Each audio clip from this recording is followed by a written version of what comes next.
Hello ladies and gentlemen, and welcome to Sin Gaming. Today I'll be introducing a mini-series in which we'll briefly take a look at the mods for Skyrim Special Edition that will significantly boost your immersion. I'd like to split these immersive mods into multiple mini-categories, and today we will focus on mods that improve your surroundings and environment while remaining lore-friendly and doing so in a very subtle way. We'll kick things off with Immersive Patrols. This light and script-free mod simply adds a reasonable and lore-friendly amount of Stormcloak, Thalmor, Imperial and Dawnguard patrols to Skyrim, increasing the overall feel like you're truly traveling the lands amidst a huge conflict. These patrols semi-frequently cross paths with each other or the player, creating new encounters and unexpected outcomes.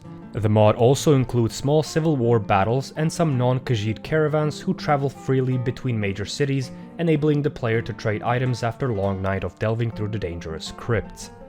The mod also takes the timeline of your playthrough into consideration, so Dawnguard patrols only exist after the reconstruction of Fort Dawnguard. Completing the Civil War quests will disable all patrols and battle NPCs of the losing faction. And if you do destroy the remaining enemy camps after Civil War quest is completed, the mod will completely disable all Civil War NPCs, effectively ending the Civil War patrols with it. The mod, although small, drastically changes the roads of Skyrim and increases immersion levels for the player, making it a must-have mod for any mod list out there, regardless of the character progression path you choose. We'll keep up with the theme and move on to the guard dialogue overhaul. This mod in particular focuses on altering the effect that the Skyrim guard dialogue has on the mood of your game. Rather than annoying the player, guards will enhance the experience of the game and increase your immersion in the world of Skyrim by properly recognizing your actions and not making disrespectful comments to a character they're supposed to respect. The mod does not remove any comments from the guards' vocabulary. They will still be just as rude and mocking to you at the start of the game as they always have. However, once your character has completed quests to earn guards' respect, their attitudes will begin to change, getting better and better over time, and sometimes to the point where they will be respectful, grateful, or even nervous in your presence. The mod author says that the mod unlocks much guard dialogue that was never or only very rarely used due to overly restrictive conditions in the game.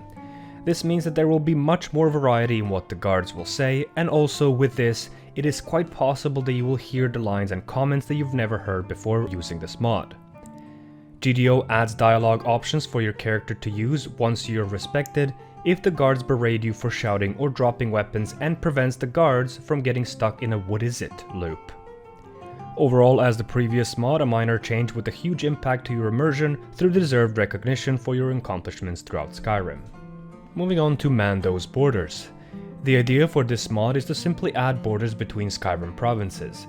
This mod makes absolute sense, and as mentioned in previous mods, we are amidst of a civil war. The mod author approached adding these borders with conservative attitude and adding these borders all walls on locations where it made sense. Some defenses like those in Whiterun Hold and the Reach are old and well established, while others may have been hastily erected due to the outbreak of the Civil War and new threats to the Hold. A Hold's military strength would have been taken into account in relation to how unmanned or ill-equipped the post was. With this mod, you may find fortifications fully manned with mead and food supplies, while others may just be a tent and a few stockades, a scouting post which is a deterrent to attackers rather than a strategic stronghold.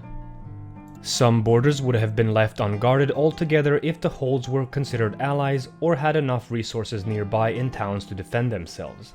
The mod author openly encourages the use of other mods to complement his own, which we will get to in just a second. Overall, an excellent mod, compatible with everything, and is even better with the mod we're going to take a look at next. With that being said, we have Hold Border Banners. As the title of it suggests, this mod adds banners along roadsides at the boundaries of two holds. The banners you will come across while exploring will show you which hold you're entering. Additionally, if you're unsure what banner logo represents, walking close to it will show you the name of the hold. The mod author used the original Skyrim map that shipped with the game as a parameter to where to place these banners. The mod contains great textures. Some assets were used with permission from other mod authors, which resulted in this great addition that improves location awareness.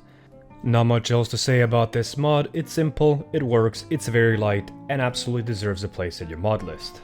Finally, we'll move on to one of my favorites and almost a core mod in any load order out there, Lanters of Skyrim II. Lanters of Skyrim II is a completely redesigned version with permission from the old LOS by another author. This new edition includes many improvements and additions, more compatibility, improved light sources, snow-covered light posts, and lanterns in snowy areas for more immersive experience. For those that are unfamiliar with the mod, it basically adds lanterns to main roads, villages, towns, and settlements. The mod features assets from another popular mods like SMIM, Nordic Lanterns, Rudi Candles, and more.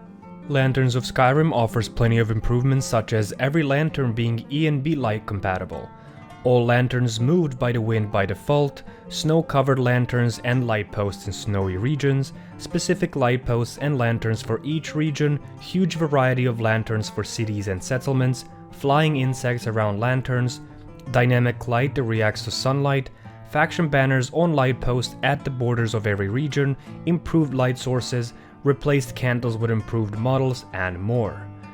Additionally, the mod adds a lantern maintenance system. In each region there will be a workshop where lantern maintenance staff works. Lantern workers have tasks and schedule for each day of the week, and in addition to taking care of various workshops, they will travel throughout Skyrim alone or escorted by one of 2 guards to check and repair the light posts.